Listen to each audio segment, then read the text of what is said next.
درود دوستان عزیزم، امروز قراره بریم سراغ یک غذای ساده و محشر. شوربای خراسانی با چند قلم مواد ساده درست میشه. بوش که بلند میشه آدم یاد خونه مادر بزرگش میفته. تو مرحله اول ما پیازی که داریم به صورت خلالی کاملا ریز میکنیم و بعد از اون داخل قابلمه من کره حیوانی ریختم و همیشه گفتم اگر براتون امکان داشت برای غذاهای سنتی از روغن و کره حیوانی استفاده بکنید، طعم غذا رو بی نهایت خوشمزه میکنه. و بعد از اون پیازی که ریز کردم بهش اضافه میکنم و هم میزنم و میذارم تا پیاز کاملا سرخ بشه و بهتون پیشنهاد میکنم دست به کار بشین این غذای فوق العاده خوشمزه رو درست کنین که هر کی بخوره مطمئنا عاشقش میشه. و بعد از اون حالا ادویه ها که شامل پودر گشنیز، زردچوبه،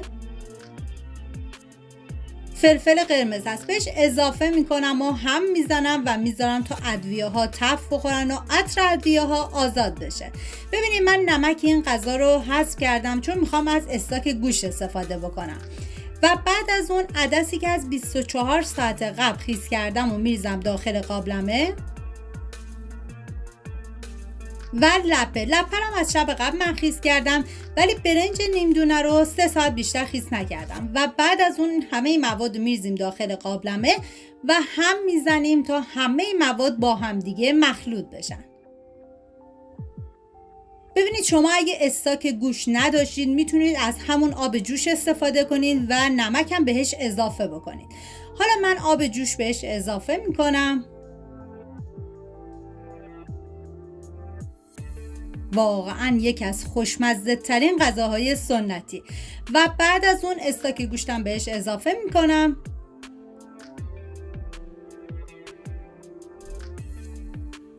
و یه هم میزنم تا همه مواد با هم دیگه مخلوط بشن و زمان میدم تا کاملا بپزه. ببینید زمان پخت این غذا 1 ساعت و نیمه و بعد از اون غذای خوشمزمون آماده است. حالا تو این فاصله تا این مواد پخته میشه میریم سراغ گوشت که برای این غذا گوشت چرخ کرده نیاز داریم که ادویه ها شامل نمک، زردچوبه، پودر گشنیز، فلفل سیاه بهش اضافه میکنم و یه پیازم من رنده ریز کردم و 70% از آبشو گرفتم و به گوشت چرخ کرده اضافه کردم و کاملا ورزش میدم.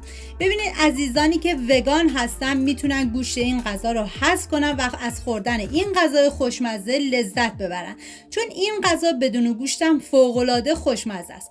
و بعد از اون گوشتا رو به صورت قلقلی در میارم و بعد میذارم به مدت نیم ساعت داخل یخچال. و حالا میریم سراغ موادمون که دیگه تقریباً پخته شده. من یه هم میزنم. ببینید چون این غذا برنج داره حتما در طی زمان پخت چندین مرتبه هم بزنید که ته نگیره. و بعد از اون حالا سبزی آشو بهش اضافه میکنم که من مقدار و نوع سبزی رو داخل دیسکریپشن نوشتم.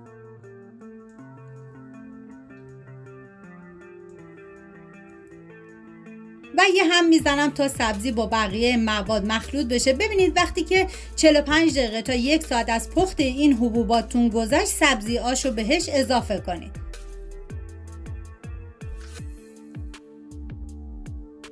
و حالا من یک قاشق غذاخوری آردو با آب سرد مخلوط کردم و به این شوربا اضافه میکنم.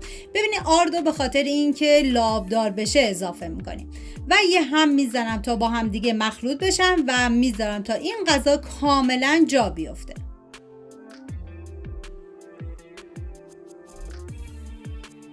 واقعا جای تک تک شما دوستان عزیز خالی.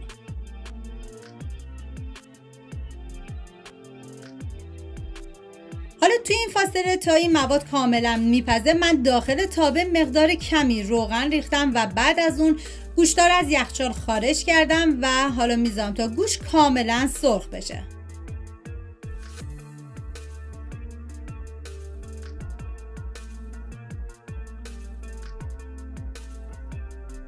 و بعد از اینکه دیگه گوشت سرخ شد من گوشت رو به شوربا اضافه میکنم. ببینید گفتم اگه شما گوشت هم حتی حذف بکنید این غذا فوق‌العاده خوشمزه و لذیذه. و گوشت رو بهش اضافه میکنم و میذارم نیم ساعت دیگه با حرارت کم کاملا بپزه و جا بیفته.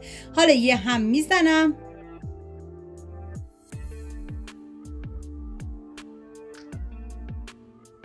و بعد از اون دیگه زمان بهش میدم.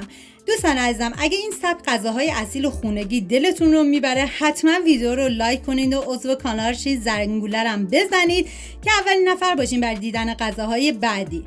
و اینم از شوربای خوشمزه ما. من در آخر با پیاز چیپسی و نعنا داغم تزیینش کردم. مرسی که تا آخر با دل جون همراه من بودید. همیشه دلتون گرم و سفرهاتون پربرکت. تا یه خوشمزه دیگر، بدرود.